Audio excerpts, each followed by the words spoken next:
வணக்கம். நான் வேலூர் வரதராஜன், தமிழக ஸ்தாபன காங்கிரஸ் கட்சியினுடைய மாநில தலைவர். மக்கள், வாக்காளர்கள் அனைவரும் அரசாங்கத்திடத்திலே பல கோரிக்கைகளை வைக்கிறோம். எனக்கு அது செய்ய வேண்டும், இது செய்ய வேண்டும், வேலை தர வேண்டும், எனக்கு என்னுடைய உரிமையை கேட்கிறேன், ஜனநாயகத்தினுடைய உரிமையை கேட்கிறேன் என்று எல்லோரும் ஆர்ப்பாட்டம், போராட்டம் எல்லாம் நாம் செய்கிறோம். ஆனால் நாம் இந்த நாட்டுக்கு என்ன செய்தோம்? நம்முடைய கடமையை நாம் ஆற்றியிருக்கிறோமா?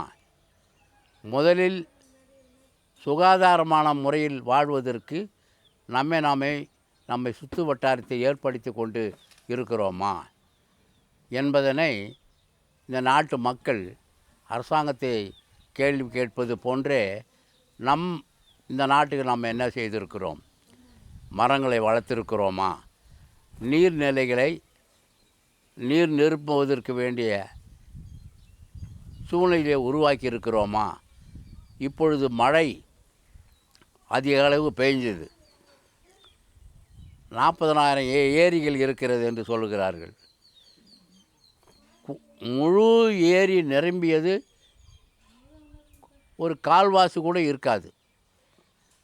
அந்த பகுதியில் இருக்கக்கூடிய கிராமத்து மக்கள் தன்னுடைய ஏரி நிரம்பவில்லை, நீராதாரத்தை நாம் குறைவாக இருக்கிறது, கோடை காலத்திலே நீர் இல்லாமல் ஆடு மாடுகள் உள்பட மனிதன் உள்பட மிகவும் கஷ்டப்படுகிறோம். சுகாதார சீர்கேடு ஏற்படுகிறது. அதற்காக மழை பெய்யக்கூடிய காலத்தில் நாம் நீரை சேமிக்க வேண்டும்.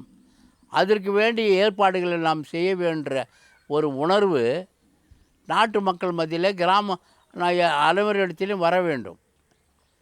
மழை காலத்தில் இவ்வளோ மழை நீர் ஒரு 400 டிஎம்சிக்கு மேலே கடலில் போய் கலந்துருக்கணும்னு சொல்கிறாங்க.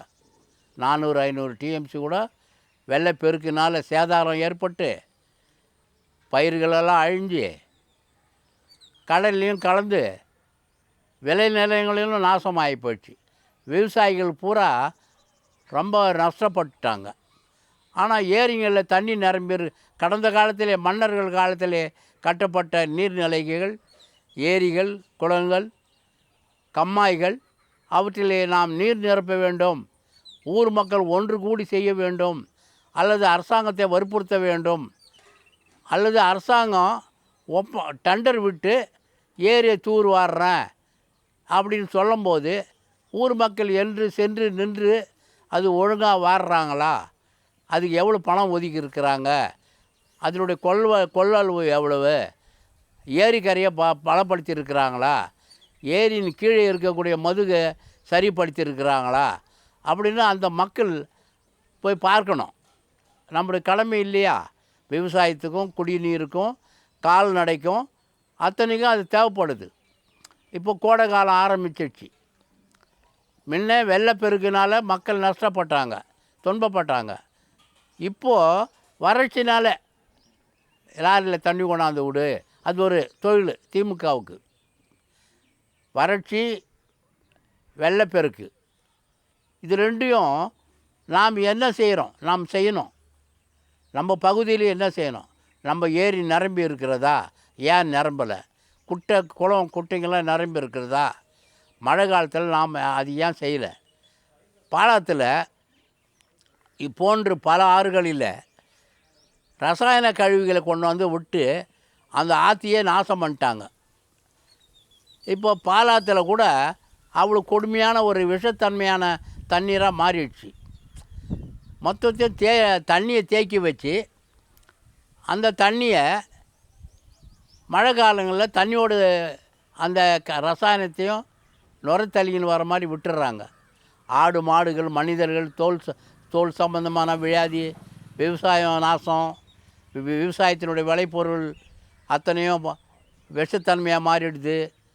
இதையெல்லாம் அந்த பகுதியில் இருக்கிற மக்கள் அரசாங்கத்துக்கு எடுத்து சொல்லணும். எடுத்து சொல்கிறது மட்டும் இல்லை, அவன் கொடுக்குற காசு வாங்கிக்கின அமைதியாக இருக்கக்கூடாது. சமூக விரோதிங்க பூரா ஆற்று ஓரத்தில் கட்டிக்கிற அத்தனை ரசாயன தொழிற்சாலையும் மாற்றணும்னு சொல்லி மொரார்ஜி தேசாய் அவர்களுக்கு மானியம் கொடுத்தார். 1978 79 எந்த முதலாளியும் அது கண்டுக்கிறது இல்லை. அந்த அதுக்குரிய அதிகாரிகள் பூரா அவங்ககிட்ட போய் பணம் வாங்கின்னு வந்துடுறது, ஆட்சியாளர்கள் உடந்தையாக இருக்கிறது. இதையெல்லாம் கண்காணித்து நாட்டு மக்களுக்கு தன்னுடைய கடமை செய்யணும். அதிகமான மரத்தை வெட்டக்கூடாது, மரங்களை வளர்க்கணும், ஏரிகளை தண்ணி நிரப்பணும், குளம் குட்டைகள்லாம் தண்ணி நிரம்பி இருக்கணும். 3 ஆண்டுகளுக்கு மழை வரலைன்னா கூட அந்த தண்ணியை நம்ம பயன்படுத்தணும் நம்ம பகுதியில்ன்ற உணர்வு நாட்டு அரசாங்கம் செய்யணுன்னாக்கா அரசாங்கம் டெண்டர் விடுறான், லட்சக்கணக்கில் கோடிக்கணக்கில் கொள்ளை அடிச்சுன்னு போகிறான்.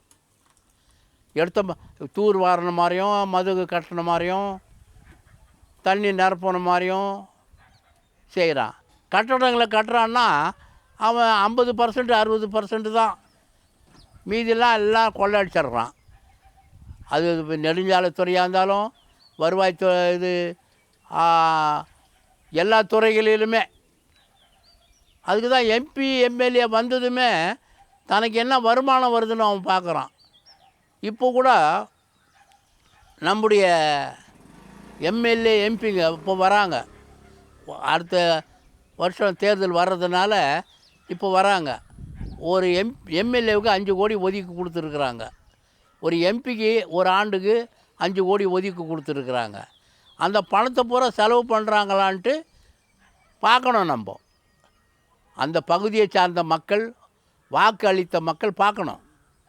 அதெல்லாம் பார்க்குறதில்ல. நம்ம கடமை நம்ம செய்கிறதில்ல. நம்மளை சுற்றி இருக்கக்கூடிய சுகாதார சீர்கேட்டை நாம் அப்புறப்படுத்தணும். இது போன்ற சூழ்நிலைகள் சுகாதார சீர்கேடு குப்பைங்களை கொண்டு போயிட்டு எதிர்க்க கொட்டிடுறது, ஆற்றுல கொட்டி வந்துடுறது, குளத்தில் கொட்டுறது. நகராட்சியிலிருந்து எல்லா உள்ளாட்சித்துறையும் அது எடுத்து போய் அப்புறப்படுத்தி கொட்டிடுறது, இல்லைன்னா எடுத்து போய் எங்கன்னா கொளுத்துறது. இது மாதிரியே பண்ணின்னுக்கிறாங்க. எல்லாம் தடுக்கிறது யார்? நாம் தான் செய்யணும். அந்த பகுதியில் இருக்கக்கூடிய மக்கள் தன்னுடைய கடமையை செய்யணும். வெறும் போராட்டங்கள்லேயோ அரசாங்கத்தை மட்டும் அரசாங்கம் யார்? இப்போ இருக்கிற அரசாங்கமாகுது. அது கொள்ளடிக்கிற கூட்டம். அது திமுக ஒரு கொள்ளடிக்கிற கூட்டம். 60 ஆண்டு காலமாக ருசி கண்டுட்டாங்க. என்ன காசு எடுத்து போய் கொடுத்தா ஓட்டு போடுறான். அந்த வந்துக்கிற எம்எல்ஏ பூரா வரலாறு பாருங்கள், மந்திரிகளை வரலாறு பாருங்கள், எம்பிங்களுடைய வரலாறு பாருங்கள். எல்லாம் சமூக விரோதிங்க தான். இப்போது எம்எல்ஏ எம்பிலாம் வர முடியுது, மந்திரி ஆக முடியுது. அவனை எதிர்க்கிறவனை லாரி விட்டு காலி பண்ணிடுறான், ஆளை விட்டு காலி பண்ணுறான், யாரும் எதிர்க்கக்கூடாதுன்றான். இதோ சுப்ரீம் கோர்ட்டும் மத்திய சர்க்காரம் இருக்கிறதுனால்தான் இங்கே கொஞ்சம் ஜனநாயகம் இருக்கிறது. கவர்னருக்கே செருப்பால் அடிக்கிறான். அந்த படத்தை, கவர்னருடைய படத்தையே செருப்பால் அடிக்கிறான். அந்த அளவு தைரியம் வந்துடுச்சு. மத்திய சர்க்கார் வேடிக்கை பார்த்துன்னுக்குது. காரணம் அவங்களுடைய தயவு தேவைப்படுது.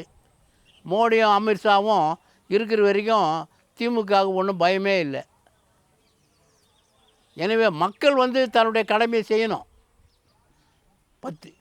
எல்லாருக்கும் குற்றப்பத்தி கடிதங்களை எழுதணும், அவங்களுக்கு நினைவூட்டம் பண்ணணும். நாம் செய்ய வேண்டியதை நாம் செய்யணும். ஒவ்வொருவரும் ஒரு மரம் வளர்த்தோம்னா 5 வருஷத்தில் மரமாக மாறிடும். இந்த தமிழ்நாடே காடாக மாறிடும். மரத்தை வெற்றுமையாக கண்டு மரத்தை வளர்க்குறதுக்கு யாரும் தயாராக இல்லை. விவசாயம்தான் அந்த நாட்டுக்கு முதுகெலும்புன்னு எல்லோரும் சொல்கிறோம். ஆனால் அதை பயன்படுத்தலை. டேபிள் மேலே 1 மணிக்கு போய் உட்காந்துக்கிறான். அறுசுவை இந்த டிவிங்களில் உணவு எப்படி உருவாக்குறது, அறுசுவை சாப்பிட்றதெல்லாம் நல்லா அழகாக காமிக்கிறான். ஒரு பொருள், ஒரு காய் எப்படி உற்பத்தி ஆகுது, ஒரு நெல் எப்படி உற்பத்தி ஆகுது, எத்தனை மாதம் ஆகுது, எவ்வளோ விவசாயி கஷ்டப்படுறான், எவ்வளோ நஷ்டம் அடைகிறான், நாம் எப்படி செய்யணுன்றதை அவன் சொல்கிறது இல்லை, அதை காமிக்கிறது இல்லை. இந்த மக்கள் டிவி ஒண்டி தான் காமிச்சுன்னுக்கிறான். எனவே எனவே மக்கள் தான் கடமை செய்யணும் என்று கேட்டு விடைபெறுகிறேன். ஜெய்ஹிந்த்.